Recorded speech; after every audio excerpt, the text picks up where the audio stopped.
sampailah di Istana Bogor itu tadi, seperti saya kemukakan, mereka dibiarkan oleh Presiden Soekarno sampai 2:30. Akhirnya bertemulah Presiden Soekarno ditemani oleh Komandan Pas Pampresnya atau Komandan Resimen Cakrabirawa, Brigjen Sabur, dan berdua Soekarno berhadapan dengan 3 jenderal ini. Lalu di situ kan Soekarno juga menanyakan kembali kepada Amir Mahmud, aku nih mau diapakan, gitu kan. Ya, kemudian mereka menjelaskan ada tawaran dari Letnan Jenderal Soeharto untuk menawarkan, memberikan solusi dari situasi yang tidak aman ini. Saya mungkin perlu membacakan detailnya seperti apa. Disitulah pada 11 Maret itu dibuat surat perintah 11 Maret dan seperti biasa menggunakan diksi atau akronim Super Semar. Semar ini kan pewayangan Jawa ya, yang punya anak siapa? Petruk, terus Gareng. Makanya kemudian bunyi Super Semar itu kira-kira begini. Saya bacakan supaya tidak keliru. Tapi Pak, mohon maaf sebentar Pak. Tapi nama Super Semar sendiri itu bukan karena ada akronimnya gitu ya Pak ya? Surat perintah 11 Maret itu.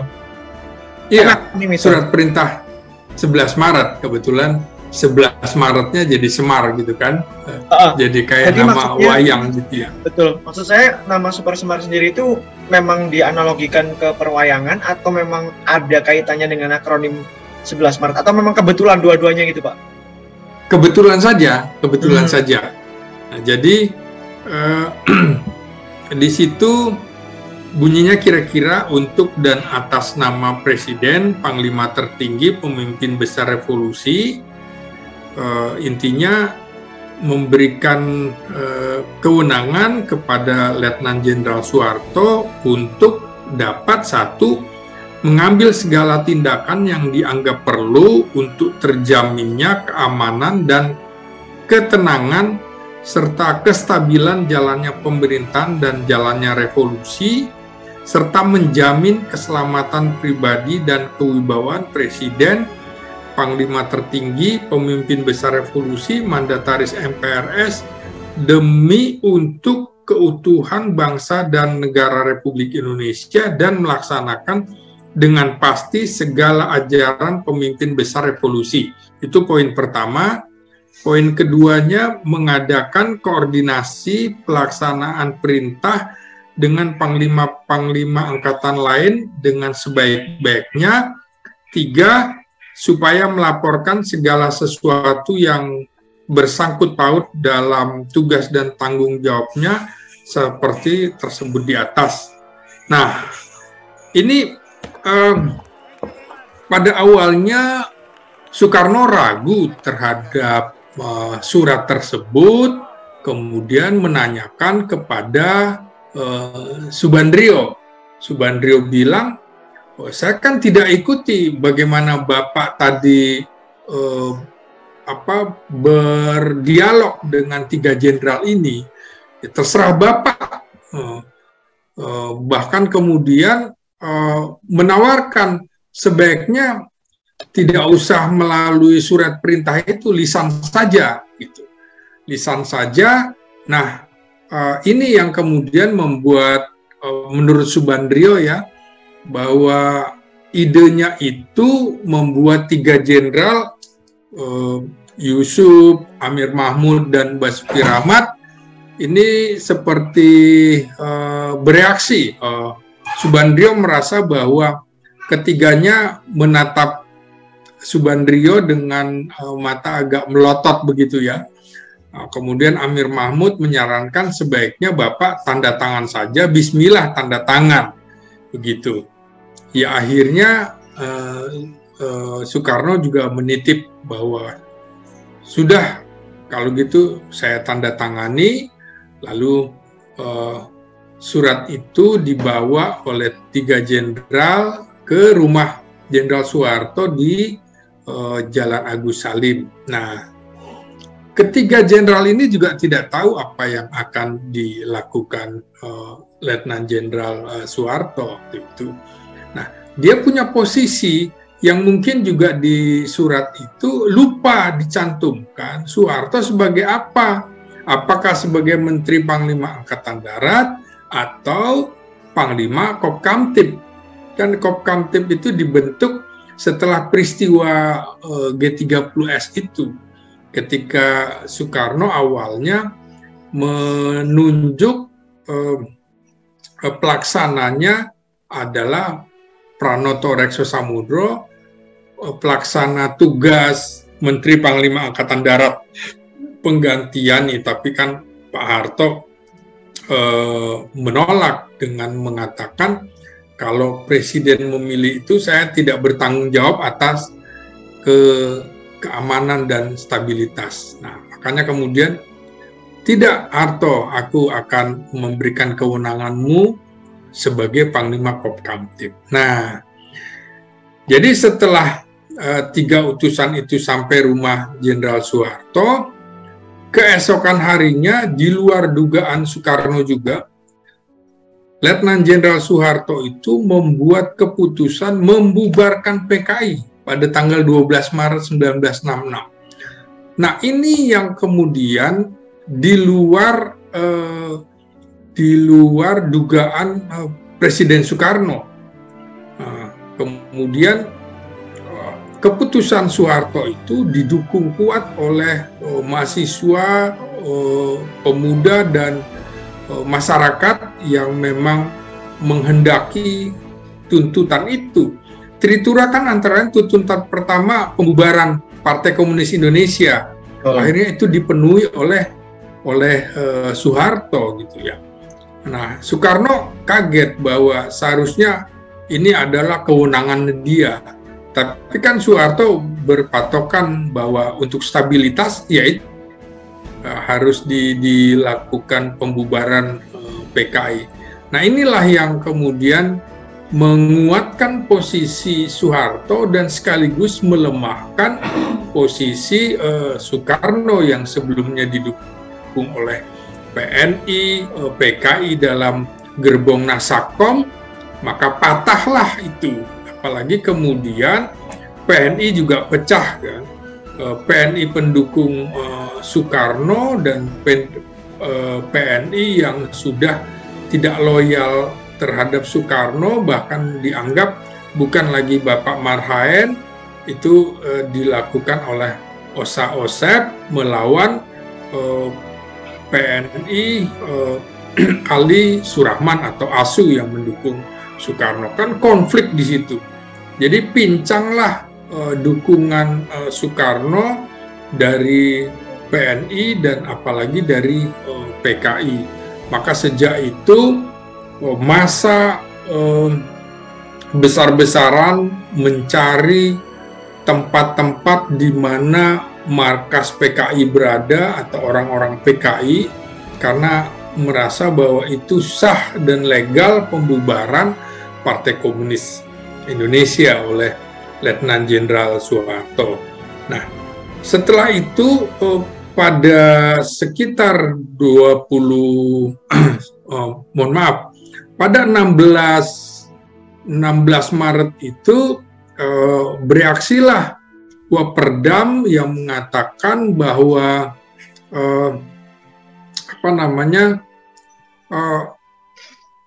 tidak semua menteri itu PKI dan kemudian sebaiknya itu menjadi kewenangan Presiden Soekarno. Dan Waperdam itu pada tanggal 16 Maret ya. Maka pada tanggal 18 Maret Soeharto memerintahkan menangkap menteri-menteri yang diduga terlibat G30S. Nah, maka disitulah Subandrio kemudian juga Hairul Saleh ditangkap. Walaupun Hairul Saleh merasa bahwa saya bukan komunis, tapi sampai akhirnya meninggal dunia dalam tahanan. Itulah yang kemudian tuntutan Tritura itu terrealisasi 2 poin itu kan tadi.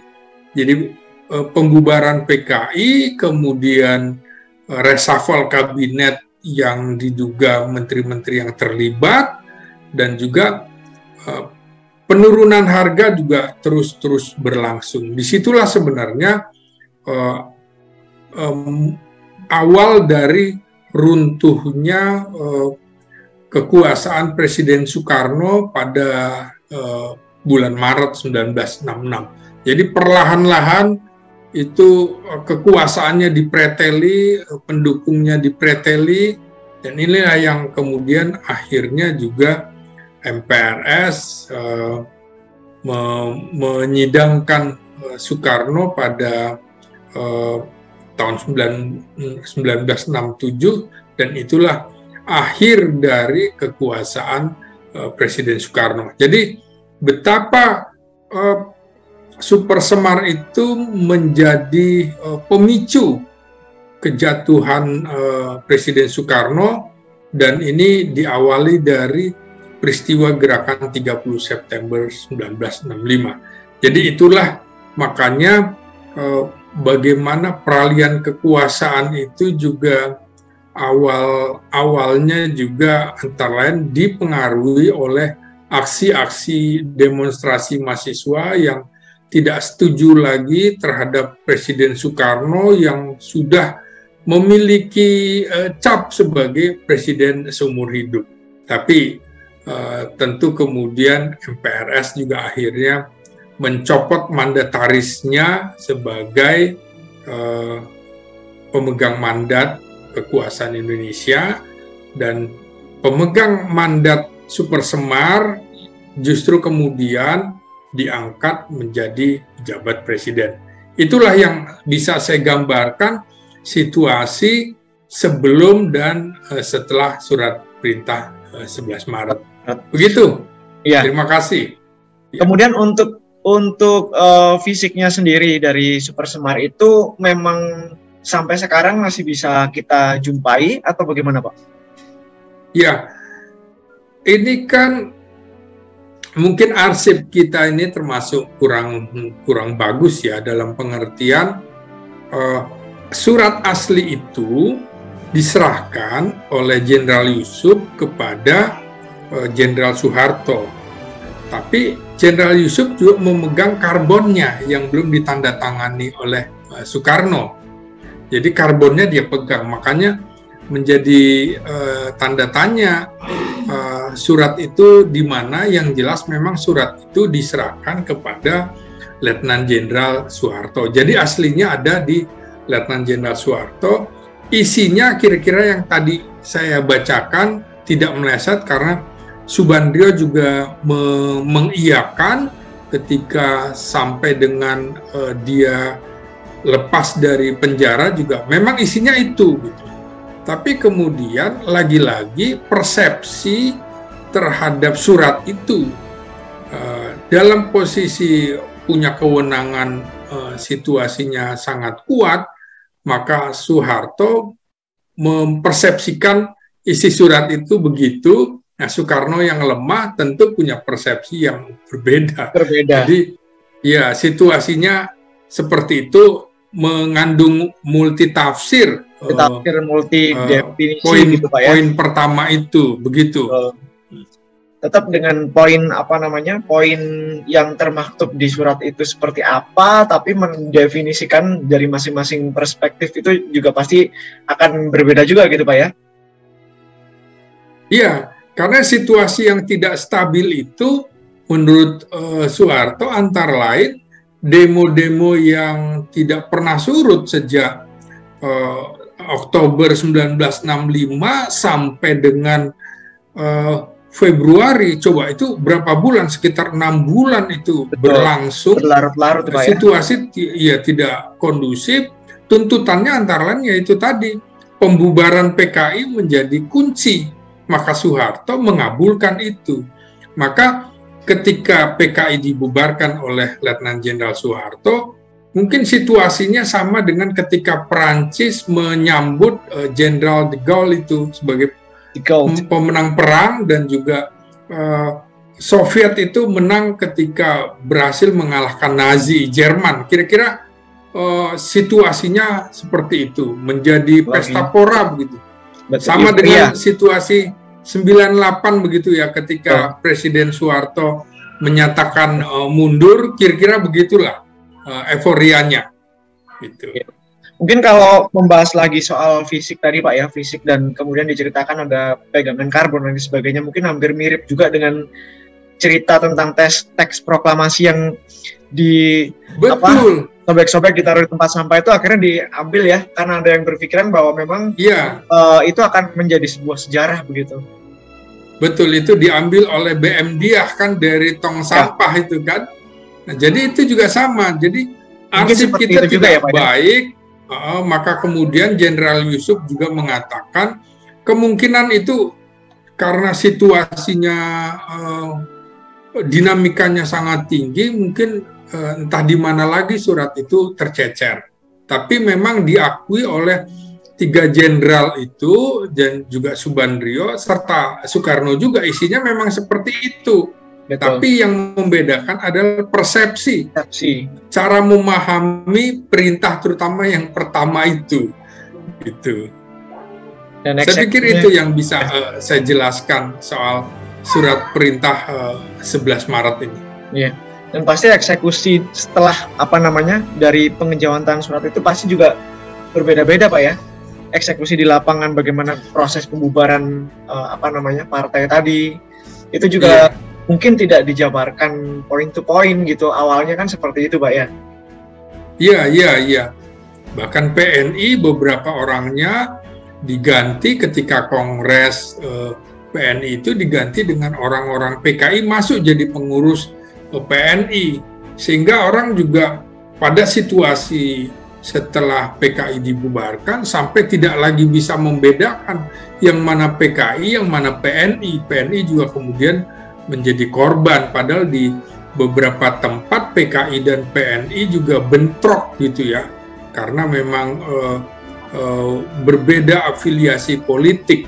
Tapi karena itu tadi ada perubahan dalam Kongres PNI, Soekarno mengganti orang-orang PNI yang dianggap tidak progresif revolusioner, sehingga banyak tuduhan juga PNI ini tidak lagi beda dengan PKI.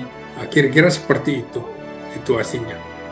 Mungkin itu bisa memberi pencerahan ya Pak ya, terkait dengan simpang siur misteri Super Semar, kemudian dikaitkan dengan G30S dan juga Soeharto.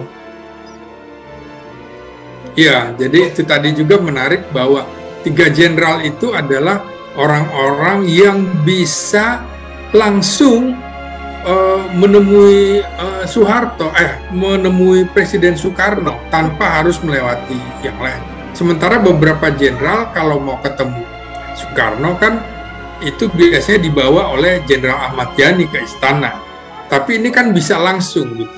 Soekarno juga kagum pada Jenderal Yusuf yang sebelumnya Pangdam Hasanuddin di Sulawesi Selatan, juga dengan Amir Mahmud Pangdam di Kalimantan Selatan, serta Basuki Rahmat yang sebelumnya Pangdam Brawijaya. Jadi ini orang-orang yang sebenarnya lebih dekat Soekarno daripada dekat Soeharto. Tapi karena Soeharto sebagai Menteri Panglima Angkatan Darat yang baru pengganti Ahmad Yani, mereka harus loyal. Dibuktikan juga dengan ketika Jenderal Yusuf itu baru pulang dari RRC, itu langsung dia menghadap ke Kostrad, menghadap Soeharto, karena mereka memahami apabila Yani Panglima Angkatan Darat itu berhalangan di Jakarta sedang dinas ke luar negeri, maka Pak Harto dianggap yang tertua untuk memimpin Angkatan Darat. Nah, kesepakatan ini diakui oleh perwira tinggi Angkatan Darat lainnya. Karena itu mereka langsung menganggap memang Soeharto adalah pemimpin Angkatan Darat pengganti Ahmad Yani. Jadi ini Yusuf, Amir Mahmud dan Basuki Rahmat belakangan justru mendapat tempat yang luar biasa oleh Presiden Soeharto ketika akhirnya menjadi presiden. Yusuf kita tahu menjadi terkenal ketika menjadi Menteri Pertahanan Keamanan Panglima Angkatan Bersenjata Republik Indonesia. Amir Mahmud juga pernah menjadi Menteri Dalam Negeri sampai Ketua DPR MPR. Basuki Rahmat juga akhirnya memang wafat ya, tidak bisa lanjut karirnya, tapi belakangan juga menjadi pahlawan nasional. Jadi 3 orang yang dekat dengan Soekarno kemudian bisa dekat dengan Soeharto diberi tempat yang luar biasa. Saya pikir itu dinamika dari Super Semar yang setiap tanggal 11 Maret itu di era Orde Baru itu dibahas terus gitu ya, karena itu situasi menjelang peralihan kekuasaan dari Orde Demokrasi Terpimpin atau disebut juga sering disebut Orde Lama, Orde Baru, peralihan ke Orde Baru. Baik. Saya pikir begitu yang bisa saya jelaskan, Bung Nomenta.